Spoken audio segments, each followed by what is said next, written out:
ఇవాల్టి నుంచి AP budget assembly సమావేశాలు ప్రారంభం కాబోతున్నాయి. ఈ నేపథ్యంలో ఉభయ సభలను ఉద్దేశించి గవర్నర్ ప్రసంగించబోతున్నారు. స్పీకర్ అయ్యన్న పాత్రుడు కీలక నిర్ణయం తీసుకోబోతున్నారు. ఇక నుంచి అసెంబ్లీలో హాజరు పుస్తకం ఉండదంటూ, డిజిటల్ అటెండెన్స్ ఉండాలంటూ అధికారులకు ఆదేశాలు ఇచ్చారు. ఎమ్మెల్యేల హాజరు డిజిటల్ పద్ధతిలో నమోదు చేయాలంటూ ఈ ఆదేశాల సారాంశం. వైసీపీ ఎమ్మెల్యేలు కొందరు అసెంబ్లీ లోపలికి రాకుండా సంతకాలు పెట్టి వెళ్ళిపోతున్నారని చర్చ జరుగుతోంది. స్పీకర్ నిర్ణయంతో ఇవాళ ఏం జరగబోతుందనే ఉత్కంఠ నెలకొంది.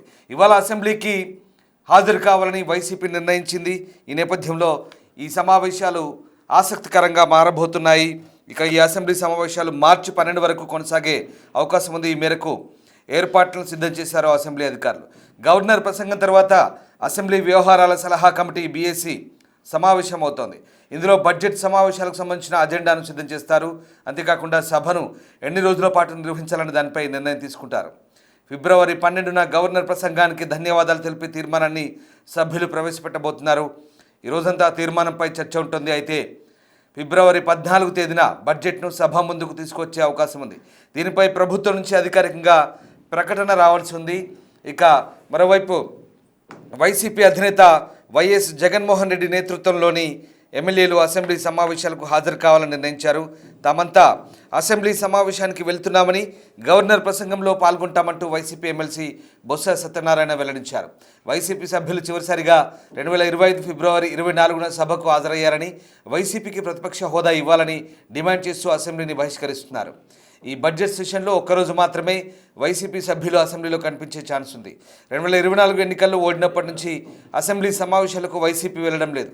కూటమి అధికారంలోకి వచ్చిన మొదటి సమావేశాలకు మాత్రమే వెళ్ళి ప్రమాణ స్వీకారం చేసి వచ్చేశారు. తర్వాత జరిగిన సమావేశాలకు వైసీపీ మొదటి రోజు వెళ్ళి బాయ్కాట్ చేస్తున్నాయి.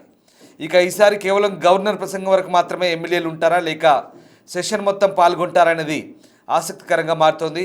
మరోవైపు అసెంబ్లీ బడ్జెట్ సమావేశాలు సజావుగా సాగేందుకు కట్టుదిట్టమైన భద్రత ఏర్పాటు చేయాలని శాసనసభాపతి అయ్యన్న పాత్రుడు పోలీసు అధికారులను ఆదేశించారు.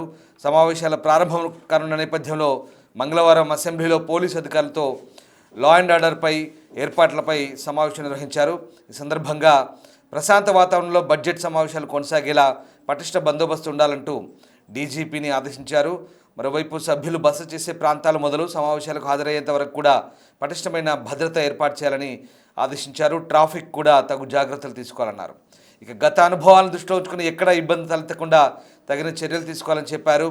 సచివాలయం చుట్టూ ఖాళీ ప్రాంతం ఎక్కువగా ఉన్న నేపథ్యంలో 4 వైపులా పటిష్టమైన పోలీసు బందోబస్తు, అధునాతన సమాచార సాంకేతిక వ్యవస్థను, పటిష్టమైన నిఘా ఏర్పాటు చేసే అవకాశం కనిపిస్తుంది. మొత్తం మీద ఈ బడ్జెట్ సమావేశాలు ఆసక్తి రేపుతున్నాయి.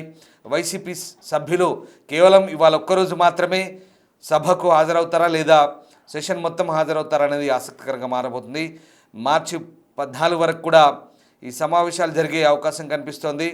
ఇవాళ సమావేశం ప్రారంభం కాగానే గవర్నర్ ప్రసంగం తర్వాత BSC సమావేశం ఉంటుంది. ఇందులో మొత్తం సమావేశాల ఎజెండాను మొత్తం ఖరారు చేస్తారు.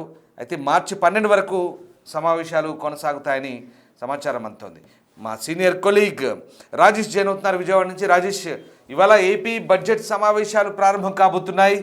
ఈ నేపథ్యంలో ఏర్పాట్లు ఎలా ఉన్నాయి? ఏర్పాట్ల సంగతి పక్కన పెడితే ముఖ్యంగా ఇవాళ వైసీపీ హాజరు కావాలని నిర్ణయించుకుంది. ఇవాళ ఒక్కరోజే హాజరు కాబోతున్నారా? సెషన్ మొత్తం హాజరయ్యే అవకాశం ఉందా? వైసీపీ హాజరుతో ఎలాంటి పరిణామాలు ఉంటాయి? అలాగే ఈ సమావేశాలు ఎంత ఆసక్తికరంగా ఉండబోతున్నాయి? వచ్చే అవకాశం ఉంది. ఈ రోజు అయితే అసెంబ్లీకి సంబంధించిన విషయంలో 11 మంది వైసీపీ జగన్ తో సహా మిగతా ఎమ్మెల్యేలు కూడా అసెంబ్లీకి రాబోతున్నారు. గవర్నర్ ప్రసంగం వరకు వాళ్ళు ఉండబోతున్నారు. ఉండిన తర్వాత రేపటి నుంచి అసెంబ్లీకి వస్తారా రాలేదు మరికొద్ది సేపట్లో తెలిసే అవకాశం అయితే కనబడుతుంది. 9:30కి జగన్ తన ఎమ్మెల్యేలు కలిసి తాడేపల్లి నుండి అసెంబ్లీకి రాబోతున్నారు. మరోవైపు చంద్రబాబు టీడీపీ ఎమ్మెల్యేలు ఇంకా వెంకటపాలెంలో ఎన్టీఆర్ విగ్రహానికి 9:30 నివాళులు అర్పించి అసెంబ్లీ చేరుకోనున్నారు. 10 గంటలకి అసెంబ్లీ సమావేశాలు గవర్నర్ ప్రసంగంతో ప్రారంభం కాబోతున్నాయి. బడ్జెట్ సెషన్స్ కారణంగా పూర్తి స్థాయిలో భద్రత అన్ని కూడా నిన్న నుంచి ఏర్పాటు చేసినటువంటి పరిస్థితి. దాదాపు 2 సెషన్స్ తర్వాత ఈ రోజు అసెంబ్లీకి వైసీపీ సభ్యులు రావడంతో కొంత ఆసక్తిగా మారిందని చెప్పాలి. మొదటి నుండి స్పీకర్ చెప్తూ ఉన్నారు, అసెంబ్లీకి ప్రతిపక్ష సభ్యులు కూడా రావాల్సిన అవసరం ఉంది, అర్థవంతమైన చర్చ జరగాలని పదే చెబుతున్న నేపథ్యంలో ఈ రోజు వైసీపీకి సంబంధించిన ఎమ్మెల్యేలు రాబోతున్న నేపథ్యంలో కేవలం గవర్నర్ ప్రసంగం వరకే వాళ్ళు ఉంటారా, ఈ మిగతా రోజులు కూడా కొనసాగుతారని దానిపైన కాసేపట్లో క్లారిటీ వచ్చే అవకాశం అయితే కనబడుతుంది. ఇప్పటికే ఇటు లడ్డూ వ్యవహారం పెద్ద ఎత్తున రాష్ట్ర వ్యాప్తంగా రాజకీయంగా తీవ్ర దుమారం రేపుతున్న నేపథ్యంలో ఆ అంశం మీద అసెంబ్లీలో చర్చకి ఏమన్నా వైసీపీ సభ్యులు పట్టుబడతారు లేదనేది కూడా చూడాల్సిన అవసరం అయితే కనబడుతుంది. ఇప్పటి వరకు వచ్చిన ప్రతి సెషన్స్ లో ఏదో ఒక అంశం మీద ప్లకార్డులు ప్రదర్శిస్తూ నిరసన తెలియజేస్తూనే అసెంబ్లీకి వైసీపీ ఎమ్మెల్యేలు వచ్చారు. ఈ రోజు కూడా ఏమన్నా నిరసన తెలియజేస్తారా, గవర్నర్ ప్రసంగాన్ని అడ్డుకునేమన్నా సెషన్లు ఏదైనా నిరసన కార్యక్రమాన్ని చేపడతారనే దానిపైన కూడా కొద్దిసేపట్లో క్లారిటీ వచ్చే అవకాశం అయితే కనబడుతుంది. మరోవైపు ఈ బడ్జెట్ సమావేశాలకు సంబంధించిన విషయంలో దాదాపు 20 రోజుల పైగా వర్కింగ్ డేస్ ఉండే విధంగా ఉండే అవకాశం ఉందని ప్రభుత్వ వర్గాలు చెబుతూ ఉన్నాయి. దాదాపు మార్చి 12 వరకు సమావేశాలు నిర్వహించాలి ప్రభుత్వం భావిస్తుంది. ఈ రోజు గవర్నర్ ప్రసంగం ముగిసిన తర్వాత బీఏసీ సమావేశం జరుగుతుంది. బీఏసీ సమావేశంలో ఎన్ని రోజులు జరపాలి, ఎన్ని రోజులు వర్కింగ్ డేస్ ఉండాలని దానిపైన నిర్ణయం తీసుకునే అవకాశం కనబడుతుంది. ముఖ్యంగా రాష్ట్రంలో ఉన్నటువంటి కొన్ని కీలక అంశాల మీద అసెంబ్లీ ద్వారా ప్రజలకు తెలియజెప్పాలని ప్రభుత్వం భావిస్తున్న తరుణంలో దాదాపు 20 అంశాలకు సంబంధించిన విషయంలో ఈ 20 రోజుల పాటు సభలో చర్చించాలని నిర్ణయించుకున్నా దానికి సంబంధించినటువంటి విషయంలో బీఏసీ సమావేశంలో క్లారిటీ వచ్చే అవకాశం కనబడుతుంది. ఏదేమైనప్పటికీ మరి కాసేపట్లోనే బడ్జెట్ సమావేశాలు గవర్నర్ ప్రసంగంతో ప్రారంభం కాబోతున్నాయి. అటు వైసీపీ సభ్యులు ఇటు కూటమి ఎమ్మెల్యేలందరూ కూడా ఈ సమావేశాలకు కాబోతున్నారు. మరొక ముఖ్యమైన విషయం ఏంటంటే మొదటిసారి అసెంబ్లీ చరిత్రలో మొదటిసారి ఫేషియల్ రికగ్నైజేషన్ అటెండెన్స్ ని ఈ రోజు నుంచి ప్రవేశపెట్టబోతున్నారు. ఎమ్మెల్యేలు అందరూ అసెంబ్లీకి వచ్చి ఆధార్ పట్టికలో సంతకం పెట్టి వెళ్ళిపోతున్నారు, జీతభత్యాలు తీసుకున్నారు. ముఖ్యంగా వైసీపీకి సంబంధించిన శాసన సభ్యులు ఇదే విధంగా వ్యవహరిస్తున్నారంటూ ఫిర్యాదులు వచ్చిన నేపథ్యంలోనే ఈ రోజు నుంచి డిజిటల్ అటెండెన్స్ ని అమలు చేయబోతున్నారు. సభ్యుడు అసెంబ్లీకి రావడమే కాదు, లోపలికి వచ్చి తన చైర్ లో కూర్చుంటేనే ఫేషియల్ రికగ్నైజేషన్ ద్వారా అటెండెన్స్ అనేది రికార్డ్ అవుతుంది. ఒకవేళ అసెంబ్లీకి వచ్చి లోపల తన చైర్ లో కూర్చోకపోతే అతను అసెంబ్లీకి రానట్టుగానే రికార్డులో నమోదయ్యే అవకాశం ఉందని అసెంబ్లీ వర్గాలు అయితే నిన్న ప్రకటించిన నేపథ్యంలో ఖచ్చితంగా వైసీపీ సభ్యులు కూడా ఇక్కడ నుండి అసెంబ్లీకి వస్తేనే వాళ్ళకు కూడా అటెండెన్స్ నమోదవుతుంది. తద్వారా జీతభత్యాలు కూడా చెల్లించే అవకాశాలు ఉంటుంది. మొదటిసారిగా ఆంధ్రప్రదేశ్ శాసనసభలో మొదటిసారికి ఫేషియల్ రికగ్నైజేషన్ అటెండెన్స్ విధానాన్ని తీసుకొస్తున్నారు. ఏదేమైనప్పటికీ ఈ రోజు అటు వైసీపీ సభ్యులు ఇటు కూటమి ఎమ్మెల్యేలు పూర్తి స్థాయిలో రాబోతున్న నేపథ్యంలో వైసీపీ ఏదైనా నిరసన కార్యక్రమాన్ని చేస్తుందా లేదా అనేది కూడా కొంత ఆసక్తిగా మారింది. Ramadas. Right, yes, thank you Rajesh.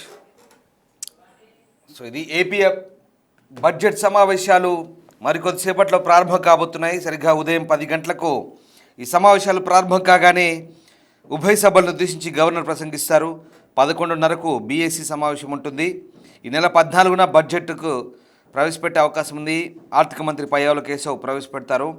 ఇవాళ ఉభయ సభలను ఉద్దేశించి గవర్నర్ అబ్దుల్ నజీర్ ప్రసంగించనున్న నేపథ్యంలో వైసీపీ కీలక నిర్ణయం తీసుకుంది. గవర్నర్ ప్రసంగానికి హాజరు కావాలని వైసీపీ నిర్ణయం తీసుకుంది. అయితే తర్వాతి రోజు నుంచి అసెంబ్లీకి వస్తారా లేదా అనేది పార్టీ చీఫ్ జగన్మోహన్ రెడ్డి నిర్ణయం తీసుకుంటారు. ఇక అసెంబ్లీ సమావేశాల్లో ప్రజాప్రతినిధుల క్రీడా పోటీలు కూడా ఉండబోతున్నట్టు తెలుస్తుంది. మార్చి 5 నుంచి 7వ తేదీ వరకు ఈ క్రీడా పోటీలు ఉండబోతున్నట్టుగా స్పీకర్ అయ్యన్న పాత్రుడు చెప్తున్నారు. దీనికోసం అసెంబ్లీ, శాసన మండలి, చీఫ్ విప్లతో కమిటీ కూడా ఏర్పాటు చేయనున్నారు. మరోవైపు సాంస్కృతిక కార్యక్రమాలు కూడా ఏర్పాటు చేసేందుకు నిర్ణయించారు. ఇక మీరు ఆ దృశ్యాలు చూడొచ్చు. పోలీసు ఉన్నతాధికారులతో స్పీకర్ సమావేశమైన దృశ్యాలు అవి. అసెంబ్లీ చుట్టూ పటిష్టమైన భద్రత ఏర్పాటు చేస్తున్నారు. 4 అంచెల వ్యవస్థను ఏర్పాటు చేస్తున్నారు. పూర్తిస్థాయి నిఘా వ్యవస్థ, అత్యాధునిక పరికరాలను ఉపయోగించి భద్రతను సమీక్షించే అవకాశానికి సంబంధించి ఆయన సూచనలు చేశారు. ఇక ఈ నేపథ్యంలోనే ప్రస్తుతం బడ్జెట్ సమావేశాల్లో ఎలాంటి ఇబ్బందులు కలగకుండా ఉండేందుకైతే అసెంబ్లీ అధికారులు అలాగే పోలీసు ఉన్నతాధికారులతో స్పీకర్ సమావేశమైన దృశ్యాలవి. ఇవాళ నుంచి ప్రారంభం కానున్న అసెంబ్లీ సమావేశాలు దాదాపు నెల రోజుల పాటు జరిగే అవకాశం కనిపిస్తోంది. ఇక ఏపీలో అనేక ప్రధాన అంశాలున్నాయి. రాజకీయ అంశాలతో పాటు ఇటీవల చోటు చేసుకుంటున్న పరిణామాలు అసెంబ్లీలో చర్చకు వచ్చే అవకాశం ఉంది. ఒకవేళ వైసీపీ కనుక రెగ్యులర్గా సభకు వస్తే ఈ అంశాలపై పట్టుపట్టే ఛాన్స్ ఉంది. ముఖ్యంగా తిరుమల లడ్డు వివాదం కావచ్చు, ఇంకా అనేక అంశాలకు సంబంధించి ఏపీ వ్యాప్తంగా రాజకీయ గందరగోళం ఉన్న నేపథ్యంలో ఒకవేళ వైసీపీ రెగ్యులర్గా సమావేశాలకు హాజరవుతుందా, కేవలం ఇవాళ ఒక్కరోజు గవర్నర్ తీర్మానానికి గవర్నర్ ప్రసంగం నేపథ్యంలో రాబోతుందా? ఒకవేళ గవర్నర్ ప్రసంగం విన్నా కూడా ఆ ప్రసంగ పాఠాన్ని తప్పుపట్టే అవకాశం ఖచ్చితంగా ఉంది. ప్రతిపక్షంగా ధన్యవాదాలు తెలిపే తీర్మానంలో భాగంగా పాల్గొని ఖచ్చితంగా నిరసన తెలిపే అవకాశం కనిపిస్తుంది. ఒకవేళ రెగ్యులర్గా హాజరు కావాలనుకున్న పార్టీ అధ్యక్షుడు నిర్ణయం తీసుకుంటే కనుక ఈ సమావేశాలు వాడివేడిగా సాగే ఛాన్స్ ఉంది. బట్ బీఏసీ సమావేశానికి కూడా అసలు వీళ్ళు హాజరవుతారా లేదా, వాళ్ళని పిలుస్తారా లేదా అనేది కూడా ఆసక్తికరంగా మారుతుంది. సో మొత్తం మీద 14వ తారీఖున ఏపీ అసెంబ్లీ బడ్జెట్ ఉండబోతోంది. పయ్యావుల కేశవ్ ఇప్పటికే దీనికి సంబంధించి ఏర్పాట్లు కూడా బడ్జెట్ సన్నాహాలు చేశారు. పూర్తి స్థాయిలో బడ్జెట్ ప్రతులను కూడా సిద్ధం చేసినట్టు తెలుస్తుంది. సో ఇవాళ అసెంబ్లీ ప్రారంభమైన తర్వాత బీఏసీలో మొత్తం సభకు సంబంధించినటువంటి షెడ్యూల్ ఖరారు చేయబోతున్నారు. దాదాపు నెల రోజులు సాగే అవకాశం ఉంది. సో ఈ సమావేశాల్లో వైసీపీ తనంతట తానుగా ఈ గవర్నర్ ప్రసంగాన్ని వినేందుకు అసెంబ్లీకి హాజరవుతామని ప్రకటించడంతో ఆసక్తి అయితే నెలకొంది. చూడాలి అసెంబ్లీ సమావేశాల్లో వైసీపీ కంటిన్యూగా వస్తుందా లేదా, అలాగే ఎలా ఉండబోతుంది సభ్యుల తీరు. మరోవైపు అసెంబ్లీలో వైసీపీ ఎమ్మెల్యేలు సంతకాలు పెట్టి బయట నుంచి బయటకు వెళ్ళిపోతున్నారనే ఆరోపణ నేపథ్యంలో స్పీకర్ ఒక కీలక నిర్ణయం తీసుకున్నారు. ఫేషియల్ రికగ్నిషన్ ద్వారా అటెండెన్స్ తీసుకోవాలని అసెంబ్లీ సభ్యుల్ని నిర్ణయించారు. బహుశా అసెంబ్లీలో ఇదివరకు ఎప్పుడు ఇలాంటి పరిస్థితి లేదు. సో ఈసారి డిజిటల్ అటెండెన్స్ ద్వారా సభ్యుల హాజరును లెక్కించబోతున్నారు. ఈ నేపథ్యంలో ఇది కూడా కీలకంగా మారబోతుంది. సో అసెంబ్లీ సమావేశాలు ఇవాళ ప్రారంభమైన తర్వాత ఇంకా ఎలాంటి హైలైట్స్ ఉంటాయని మాత్రం మళ్ళీ అప్డేట్స్ అందించే ప్రయత్నం చేస్తాం.